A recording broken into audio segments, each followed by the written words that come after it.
Hello बच्चों, नमस्कार। स्वागत है आप सभी का आपके एक और वीडियो में। आज हम लोग कक्षा 6 के जो अभ्यास 1 का बी है उस चैप्टर को हल करेंगे। तो अभ्यास 1 का ए हम लोगों ने हल कर लिया था और उसमें जो महत्वपूर्ण सूत्र यूज हुए थे उसके बारे में भी हम जान चुके थे। यहाँ पर भी हम पहले देखेंगे कि इसमें कौन कौन से महत्वपूर्ण सूत्रों का प्रयोग किया जाता है, उसके बाद हम चैप्टर में पहुँचेंगे। अगर आप महत्वपूर्ण सूत्रों को अच्छे से देख लेते हैं तो चैप्टर के अधिकांश सवाल आप अपने आप से लगा लेंगे। तो चलिए सबसे पहले देखते हैं इसमें आपको क्या जानना है। तो सबसे पहले हमें जानना है कि प्राकृतिक संख्याएं किसे कहते हैं। तो प्राकृतिक संख्याएं किसे कहते हैं, तो गिनती करने वाली संख्याएं जैसे 1 2 3 4 5 6 7 इस तरह से होती हैं, तो इन्हें ही हम प्राकृतिक संख्याएं या प्राकृत संख्याएं कहते हैं। ठीक है, समझ में आ गया प्राकृतिक संख्याएं किसे कहते हैं। गिनती करने वाली संख्याएं जैसे 1 2 3 4 5 6 7 हैं, यह सभी संख्याएं क्या कहलाती हैं, प्राकृतिक संख्याएं। इसमें से एक और चीज़ आपको जानना जरूरी है कि सबसे छोटी प्राकृतिक संख्या क्या होती है। तो सबसे छोटी प्राकृतिक संख्या होती है 1। ठीक, और पहली प्राकृतिक संख्या अगर पूछ दिया जाए कि पहली प्राकृतिक संख्या क्या होती है, तो भाई पहली प्राकृतिक संख्या भी क्या होती है, 1 ही होती है। तो जो 1 है वह सबसे छोटी प्राकृतिक संख्या है और सबसे पहली प्राकृतिक संख्या भी क्या है, 1। ठीक, चलिए आगे हमें इस चैप्टर में जानना है कि अनुवर्ती, जिसको हम उत्तरवर्ती भी कहते हैं, अनुवर्ती को क्या कहते हैं, उत्तरवर्ती। तो अनुवर्ती या उत्तरवर्ती संख्या क्या होती है। तो किसी भी प्राकृतिक संख्या में, ध्यान दीजिएगा, किसी भी प्राकृतिक संख्या में 1 जोड़ने पर उसकी अगली संख्या प्राप्त होती है। सही बात है, किसी भी संख्या में अगर हम 1 जोड़ेंगे तो उसकी अगली संख्या प्राप्त हो जाएगी। तो वही जो अगली संख्या हमें प्राप्त होगी वही संख्या उस संख्या की अनुवर्ती या उत्तरवर्ती संख्या कहलाती है। ठीक है, तो किसी भी संख्या में अगर हम 1 जोड़ देते हैं तो हमें उसकी अनुवर्ती या उत्तरवर्ती संख्या प्राप्त हो जाएगी। जैसे 527 की अनुवर्ती संख्या आपसे पूछे तो क्या करेंगे, तो 527 में 1 जोड़ेंगे तो कितना आ जाएगा, 528। तो 527 की अनुवर्ती संख्या कितनी हो गई, 528। तो अगर अब अभ्यास में आपसे प्रश्न पूछा जाए कि इसकी अनुवर्ती संख्या या उत्तरवर्ती संख्या बताइए, तो आपको केवल उसमें 1 जोड़ना है। समझ में आ गया। चलिए आगे बढ़ते हैं। तो यह तो हो गया अनुवर्ती या उत्तरवर्ती संख्या किसे कहते हैं। अब एक और होती है पूर्ववर्ती संख्या किसे कहते हैं। तो पूर्व का मतलब क्या होता है, पहले। पहले वाली संख्या कब मिलेगी, जब उसमें से आप 1 घटाओगे। तो किसी प्राकृतिक संख्या के ठीक पहले वाली संख्या, किसी प्राकृतिक संख्या के ठीक पहले वाली संख्या उसकी पूर्ववर्ती संख्या कहलाती है। तो यह संख्या कैसे प्राप्त करेंगे, किसी भी संख्या में से 1 घटाकर वह संख्या हम प्राप्त कर सकते हैं। तो पूर्ववर्ती यानी 1 पहले की, ठीक 1 पहले की प्राकृतिक संख्या। जैसे आपसे पूछ दे प्रश्न की 130 की पूर्ववर्ती संख्या क्या होती है, तो हमने कहा 1 घटाकर प्राप्त करेंगे पूर्ववर्ती संख्या। तो 130 में से जब आप 1 घटाओगे तो आपको क्या मिलेगा, 129। बस यही आपकी पूर्ववर्ती संख्या है। तो पूर्ववर्ती संख्या आप निकालना समझ गए। चलिए अब आगे आते हैं। पेज नंबर 8 पर आपके प्रयास कीजिए है। देखिए बच्चों, प्रयास कीजिए और उदाहरण भी जरूर लगाया कीजिए। ठीक है, तो पेज नंबर 8 पे प्रयास कीजिए है, जिसमें उसमें पहला प्रश्न था 79 की अनुवर्ती प्राकृतिक संख्या क्या होगी। तो अनुवर्ती के लिए हमने बताया था एक आगे की संख्या, तो उसमें 1 जोड़ेंगे। तो 79 में 1 ऐड करेंगे तो कितना आ जाएगा, 80 यानी 80। ठीक है, तो इसकी प्राकृतिक संख्या की अनुवर्ती संख्या क्या हो गई, 80। अगला प्रश्न इसी में है 100 की पूर्ववर्ती प्राकृतिक संख्या बताइए। तो हमने बताया था पूर्ववर्ती, पूर्व यानी पहले की संख्या, और पूर्ववर्ती संख्या निकालने के लिए 1 घटाते हैं। तो 100 में से 1 घटा देंगे, तो 100 में से 1 घटाएंगे तो क्या मिलेगा, 99। ठीक है, तो इसकी पूर्ववर्ती 100 की पूर्ववर्ती संख्या कितनी हो गई, 99। एक और प्रश्न है 1005 की अनुवर्ती प्राकृतिक संख्या बताइए। तो अनुवर्ती यानी आगे की संख्या, और आगे की संख्या के लिए हमने क्या बताया था, 1 जोड़ना पड़ेगा। तो 1005 में जब आप जोड़ोगे एक तो क्या आएगा, 1006 आएगा। बस 1005 की अनुवर्ती संख्या क्या हो गई, 1006। चलिए आगे बढ़ते हैं। इसी में चौथा प्रश्न था कि 9, अब इसको पहले पढ़ना सीख लीजिए आप। इधर से करेंगे इकाई, दहाई, सैकड़ा, हजार, 10,000, यानी 99,999 की पूर्ववर्ती प्राकृतिक संख्या क्या है। तो पूर्ववर्ती यानी पहले की संख्या, यानी उसमें से एक घटाना होगा। तो 99,999 में से जब एक घटाएंगे तो हमें मिल जाएगा 99,998, और यही हमारा क्या हो जाएगा, आंसर। ठीक। प्रश्न नंबर 5 था इसका, सबसे बड़ी प्राकृतिक संख्या बताइए। तो अब बताइए सबसे बड़ी प्राकृतिक संख्या क्या होगी। क्या कोई संख्या हो सकती है सबसे बड़ी? आप कह दो कि नहीं चलो खूब ढेर का 1,00,000, 1,00,000 हमारी सबसे बड़ी संख्या है प्राकृतिक। क्यों भैया, इसमें एक जोड़ोगे तो 1,00,001 नहीं मिल जाएगा? अब कितनी भी संख्याएं खोज लो, उसमें आप एक जोड़ोगे तो उसकी अगली संख्या मिल जाएगी, यानी कि सबसे बड़ी प्राकृतिक संख्या होना संभव नहीं है। ठीक है, चलिए आगे बढ़ते हैं। कुछ और चीज़ें जान लेते हैं जो हमें जाननी चाहिए, कि जो एक है यह कोई पूर्ववर्ती प्राकृतिक संख्या नहीं होती है। ठीक है, एक की कोई भी पूर्ववर्ती प्राकृतिक संख्या नहीं होती है। क्यों? क्योंकि एक में से एक के पहले क्या आता है, तो एक के पहले तो एक घटाएंगे तो 0। ठीक है, लेकिन 0 कहेंगे, 0 भी तो संख्या है भैया, 0 संख्या जरूर है, लेकिन यहाँ प्राकृतिक संख्या नहीं है, बल्कि यह कैसी संख्या है, पूर्ण संख्या। और हमें पूछा था कि एक जो होती है वह उसकी जो कोई पूर्ववर्ती प्राकृतिक संख्या नहीं होती है, पूर्ण संख्या होती है, प्राकृतिक संख्या नहीं। ठीक। क्रमागत संख्या क्या होती है? क्रमागत का मतलब होता है क्रम से आगत, यानी क्रम से आने वाली संख्या। तो क्रमागत संख्या का मतलब है क्रम से एक के बाद एक आने वाली प्राकृतिक संख्याएं क्रमागत संख्याएं कहलाती हैं। जैसे 1, 2, 3, 4 क्रम से आ रही हैं, 101, 102, 103, 104 यह भी क्रम से आ रही है, तो इसको बोलते हैं क्रमागत संख्याएं। आशा है समझ में आ गया होगा आपको। अब यहाँ से प्रारंभ होता है आपका अभ्यास, और अगर आपने अभी बताए हुए महत्वपूर्ण सूत्रों और नियमों को ध्यान से देखा होगा तो ये सभी प्रश्न आप अपने आप से कर लोगे आसानी से। चलिए देखते हैं कैसे। प्रश्न है, निम्नलिखित साड़ियों में रिक्त स्थानों की पूर्ति के लिए साड़ी के नीचे 4 विकल्प दिए गए हैं, जिनमें से केवल एक ही सही है। सही विकल्प चुनकर रिक्त स्थानों की पूर्ति कीजिए। जब आप पहली लाइन देखोगे तो आपको क्या समझ में आएगा, 4, 5, 6, 7, 8 एक क्रम आ रहा है। तो भाई यहाँ पर भी तो क्रम आना चाहिए, 23, 23 के बाद 24, 24 के बाद 25, 25 के बाद आ गया 27। बताओ क्या छूटा, 26। आपका उत्तर क्या हो गया, 26।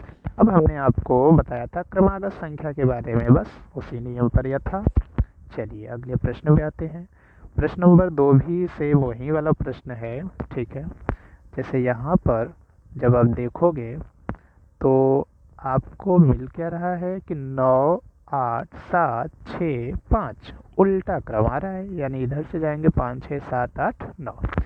तो उसी तरह से यह भी होना चाहिए, 31, 32 बीच में गए 34, 35, तो 32 के बाद क्या आता है, 33 आंसर। ठीक।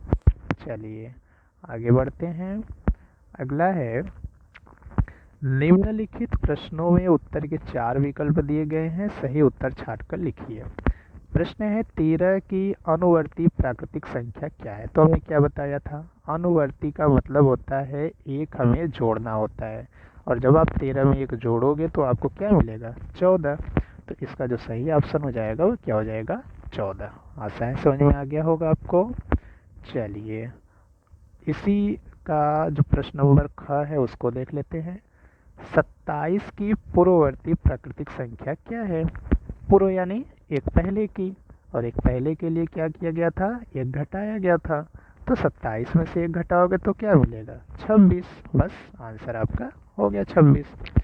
प्रश्न नंबर इसी का ग था कि 6 की अनुवर्ती प्राकृतिक संख्या क्या है। तो अनुवर्ती का मतलब होता है एक आगे की संख्या आपको कैसे मिलेगी, जब आप इसमें एक जोड़ोगे। तो 6 में एक जोड़ोगे क्या मिल जाएगा आपको, 7। उत्तर हो गया केवल 7। 6 और 7 नहीं, केवल 8 नहीं, और 6 7 और 8 नहीं, तो क्या हो जाएगा, केवल 7। चलिए, इसी का प्रश्न नंबर घ है, 15 की पूर्ववर्ती प्राकृतिक संख्या क्या है। तो पूर्व का मतलब क्या होता है, एक पहले की, और एक पहले के लिए एक घटाते हैं। 15 में से हमने एक घटाया तो क्या बच गया, 14। हमारा सही उत्तर हो जाएगा केवल 14। चलिए अगले प्रश्न पे आते हैं। अगला प्रश्न है हमारा कि निम्नलिखित कथनों में सत्य और असत्य छाटिए। और यह हमारे ख्याल से प्रश्न नंबर 4 रहा होगा, ठीक है। तो पहला प्रश्न है, एक सबसे छोटी प्राकृतिक संख्या है। बिल्कुल सत्य बात है, हमने पीछे पढ़ा था कि सबसे छोटी प्राकृतिक संख्या क्या है, एक। तो बस ये हमारा सत्य हो गया। दूसरा प्रश्न का है, संख्या रेखा पर निरूपित।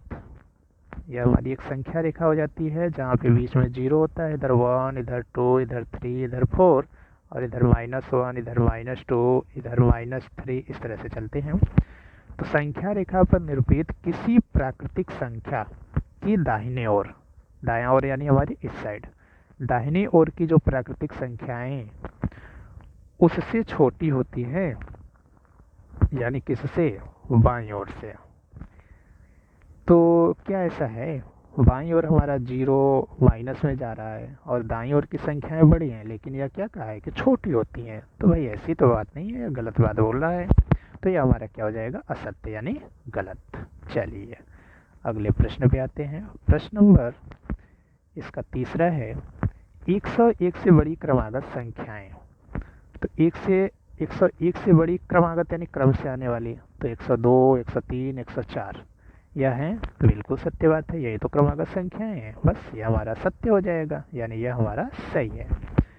प्रश्न नंबर इसकी का 4 है कि 23 एक प्राकृतिक संख्या है। बिल्कुल सत्य है भाई, एक के आगे जितनी भी संख्याएं सब प्राकृतिक संख्याएं ही तो हैं, तो ये हमारा सत्य हो गया। इसका 5वां है, प्राकृतिक संख्याओं में कोई संख्या सबसे बड़ी नहीं होती। हमने पीछे पढ़ा था, ठीक है, कि कोई भी संख्या सबसे बड़ी नहीं होती है। अगर आपके मन में कोई संख्या है तो उसमें आप एक जोड़ दो, अगली संख्या मिल जाएगी, ठीक है। तो यह सत्य है कि कोई भी संख्या सबसे बड़ी संख्या नहीं होती है। अगला प्रश्न है प्रश्न नंबर 5। पहले पढ़ना सीख लीजिए आप इसको, इकाई, दहाई, सैकड़ा, हजार, ठीक। तो 9999 की अनुवर्ती प्राकृतिक संख्या ज्ञात कीजिए। हमने बताया था अनुवर्ती का मतलब एक जोड़ना, तो एक जोड़ दीजिए। 9999 में जब आप एक जोड़ोगे तो क्या हो जाएगा, 9 1 10 की शून्य, हासिल लगा 1, फिर 9 1 10 की शून्य, हासिल लगा 1, फिर 9 1 10 की शून्य, हासिल लगा 1, फिर 9 1 10, यानी 10,000। इकाई, दहाई, सैकड़ा, हजार, 10,000।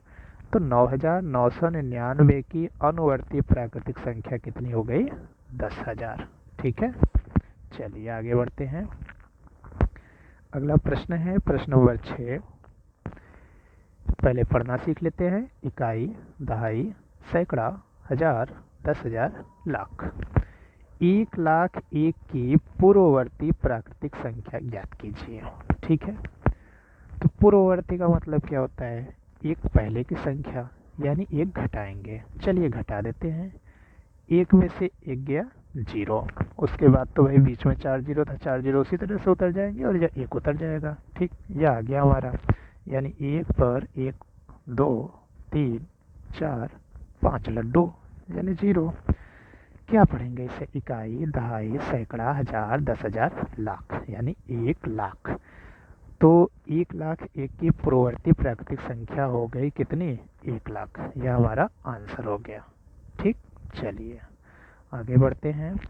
प्रश्न नंबर 7 पे का संख्या रेखा खींचिए और उस पर 9 तक की प्राकृतिक संख्याएं प्रदर्शित कीजिए। तो आपको क्या करना है, एक सीधी लाइन खींच दीजिएगा इस तरह से, ठीक है। बीच में यहाँ पे सबसे 0 हो जाएगा, इधर जाते हैं दाएं साइड तो हमेशा धनात्मक जाते हैं यानी प्लस, और 1 से 9 तक प्राकृतिक संख्याएं प्लस, तो यहाँ पे 1, यहाँ पे 2, यहाँ पे 3, यहाँ पे 4, यहाँ पे 5, यहाँ पे 6, इसी तरह से बढ़ाते जाएंगे। ध्यान रखेंगे सभी के बीच की जो यह गैप है, यह गैप क्या होनी चाहिए, समान होनी चाहिए। ठीक, बस आपका आंसर हो गया। आशा है समझ में आ गया होगा। चलिए अगले प्रश्न पे आते हैं। प्रश्न नंबर 8 है, 4 अंकों की छोटी से छोटी प्राकृतिक संख्या लिखिए, इसकी पूर्ववर्ती प्राकृतिक संख्या ज्ञात कीजिए। तो सबसे पहले हम 4 अंकों की छोटी छोटी प्राकृतिक संख्या लिख लेते हैं। तो 4 अंकों की छोटी छोटी प्राकृतिक संख्या कितनी हो जाएगी, 1 पर 3 जो, ठीक है, यानी 1000। अब इसकी पूर्ववर्ती संख्या चाहिए, तो पूर्ववर्ती के लिए 1 घटाते हैं, तो इसमें से हम 1 माइनस कर देते हैं, तो आ जाएगा 999। घटाना आता होगा आप लोगों को, 0 में से 1 नहीं जाएगा, उधारी लेते हुए कितना आ जाएगा, 999। ठीक, चलिए अगले प्रश्न पे आते हैं। अगला प्रश्न है प्रश्न नंबर 9, 6 अंकों की बड़ी से बड़ी प्राकृतिक संख्याएं लिखिए, इसकी अनुवर्ती प्राकृतिक संख्याएं ज्ञात कीजिए। तो पहले 6 अंकों की बड़ी से बड़ी प्राकृतिक संख्याएं लिखनी होगी, तो 6 तो 9 लिख देते हैं, 6 तो 9। ठीक, अब इसकी अनुवर्ती प्राकृतिक संख्या ज्ञात करना है, यानी अनुवर्ती यानी एक आगे की, तो इसमें 1 जोड़ेंगे और 1 जोड़ेंगे तो इतना मिल जाएगा। दोनों को पढ़ना हम आपको बता देते हैं। 6 अंकों की बड़ी से बड़ी प्राकृतिक संख्या यानी 6 तो 9, 2, 3, 4, 5, 6। इकाई दहाई कर लेते हैं, इकाई दहाई सैकड़ा हज़ार 10,000 लाख, यानी 9,99,999, 9,99,999। और जो आंसर आया था, तो 1 पर 6 शून्य आए थे, 1, 2, 3, 4, 5, 6। इसको भी पढ़ना सीख लेते हैं, इकाई दहाई सैकड़ा हज़ार 10,000 लाख 10 लाख। तो कितना पढ़ेंगे इसे, 10 लाख।